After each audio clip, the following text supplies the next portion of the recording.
Brelofa, eu fiz uma pergunta pro Duzilek e queria estender para ti.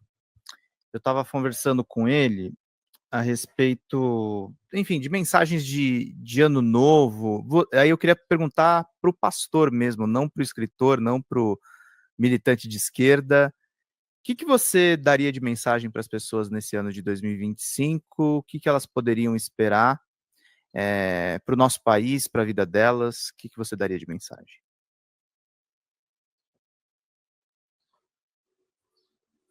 Opa, você tá mutado, não estou te ouvindo só. Faltou desmontar. Desculpa, eu desliguei o Imagina. papo.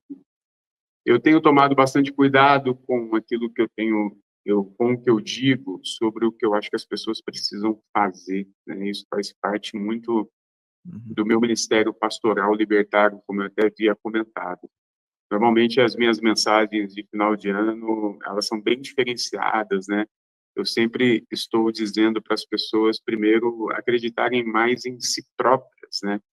Eu, como um pastor libertário, uma das coisas que mais me machuca, que mais me ofende, assim, de ver na nossa sociedade, são pessoas presas com correntes invisíveis, meu amigo. São pessoas presas em correntes ideológicas que foram criadas da cabeça de homens não mais virtuosos do que elas. São mulheres com sua sexualidade presa porque disseram que é isso e pronto. São pessoas com suas todas possíveis sexualidades LGBTQI, APN ou mais, presa, machucada, tentando ser mudada, porque alguém disse que Deus, um Deus, não quer. São pessoas que não conseguem se sentir parte daquilo onde elas estão tentando conviver, e para se sentir parte, para ter esse senso de pertencimento, elas se mutilam.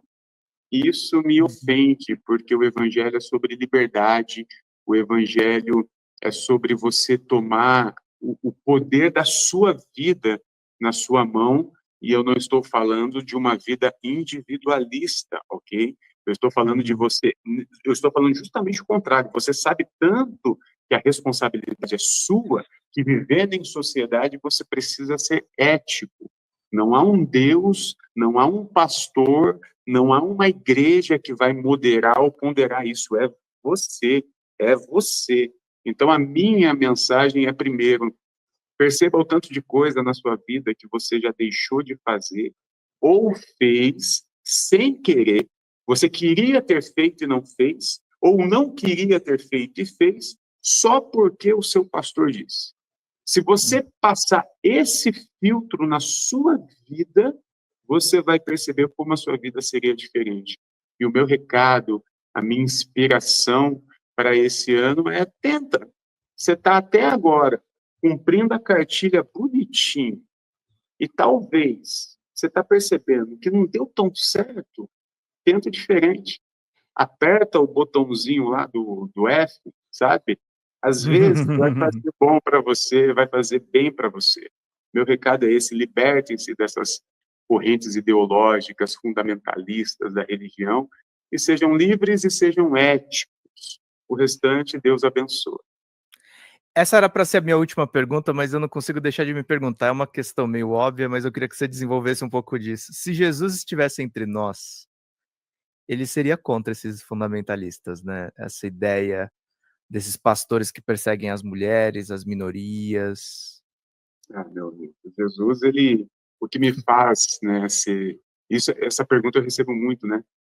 Mas o que te faz ser discípulo de Jesus? Porque eu não acredito que Jesus é o Cristo lá dos judeus, tá? A nossa fé, a minha fé, a fé da minha igreja, não enfia Jesus nessa loucura ali do Antigo Testamento. Nós entendemos a figura de um Jesus histórico completamente diferente. Quem quiser nos conhecer depois, por favor, nos sigam que você vai Qual o nome da conhecer. igreja?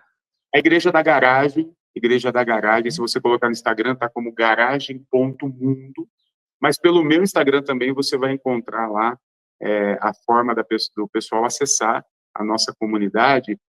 Mas o que eu estava querendo dizer? Esse Jesus, o histórico, seja se você acredita que ele é Deus, Deus encarnado, uma inspiração divina, ou apenas um homem, um revolucionário, o Jesus histórico, ele foi tão histórico, utilizando a narrativa dos evangelhos, claro, ele foi tão disruptivo em tudo, que isso me faz crer que ele era divino de alguma forma, sabe? Jesus, ele era para ser como qualquer outro.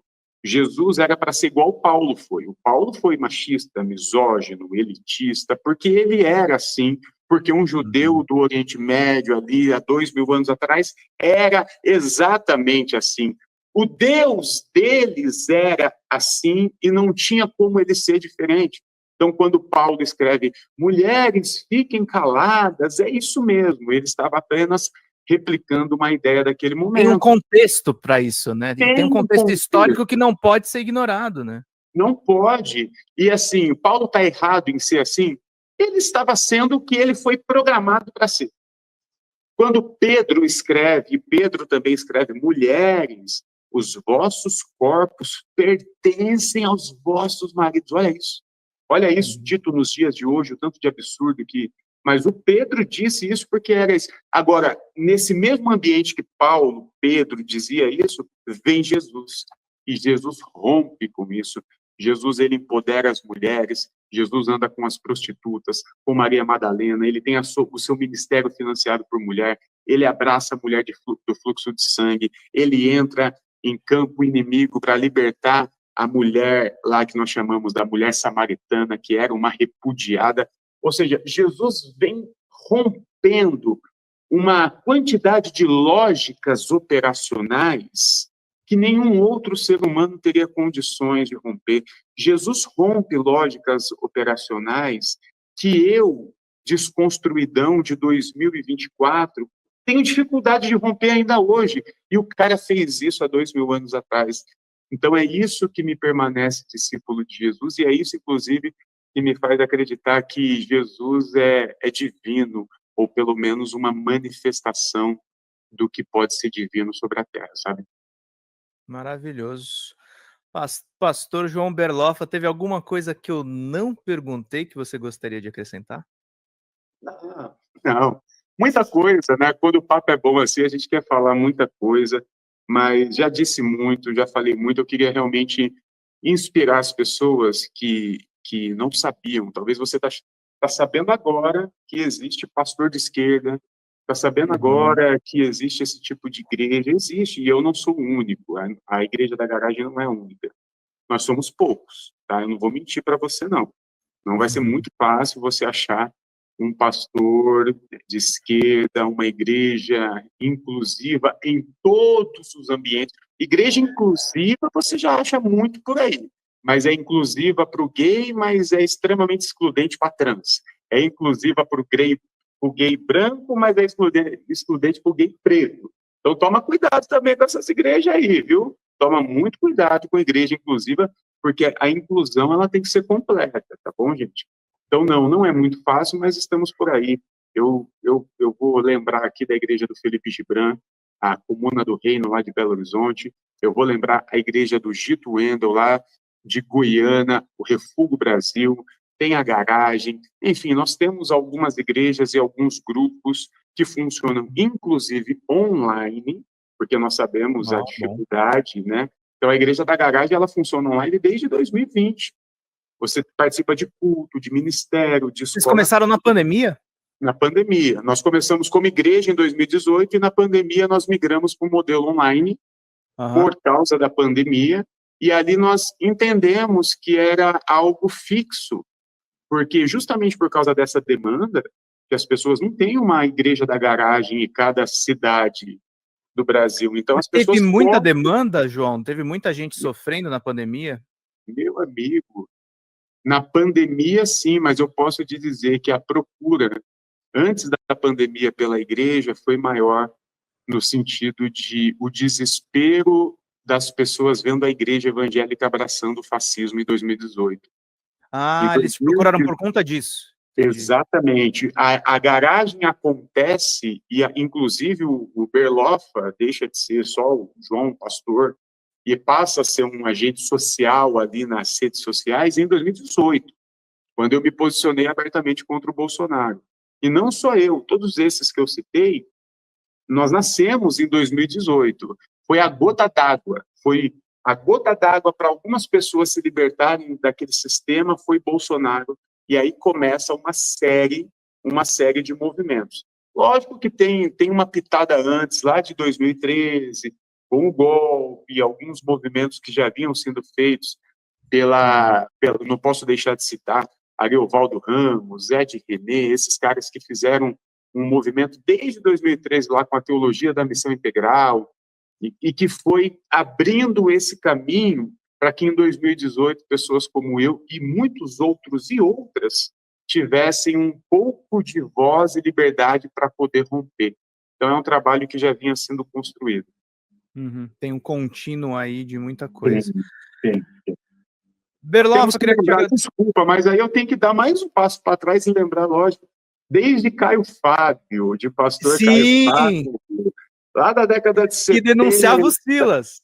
Exatamente. Então, assim, não tem como pensar nessa linha que vem de Caio Fábio e passa pela TMI, Ariovaldo Ramos, e está expandindo. Um pouquinho, mas está expandindo. São os desigrejados, né, no caso do Caio Fábio, e enfim, vocês estão fazendo uma revolução, assim, pode ser silenciosa ainda, talvez a gente vai demorar um pouco para ver todos os frutos dela, mas parabéns pelo trabalho, viu, pastor, e queria agradecer, te desejar um feliz ano novo, que a gente possa voltar a conversar e tratar desses assuntos tão importantes. Estou disponível, obrigado, Pedro, obrigado a todos aqui da equipe, obrigado pelo convite, feliz ano novo para todos, para você, meu amigo Pedro, para você que está assistindo a gente também, feliz 2025. Fala pessoal da Folha Democrata, meu nome é Pedro Zambarda, sou jornalista, editor aqui do site e do nosso canal do YouTube. Nós estamos passando por uma mudança dentro do nosso canal do YouTube e a gente precisa muito que vocês contribuam no folhademocrata@gmail.com, que é o nosso Pix, porque nós estamos desmonetizados e as lives continuam precisando da contribuição do público para a gente poder manter os trabalhos meus, dos sócios e dos nossos editores de vídeo. Nós temos uma pequena e aguerrida equipe de guerrilha. Qualquer contribuição, em qualquer horário vocês podem contribuir. Nas lives a gente vai continuar pedindo a contribuição de todos vocês, mas a gente faz um apelo especial em vídeo para que vocês se sensibilizem com o nosso trabalho, com as reportagens e com as lives que a gente grava. Tudo em nome de vocês terem uma boa informação, gente. Até mais. Tchau, tchau.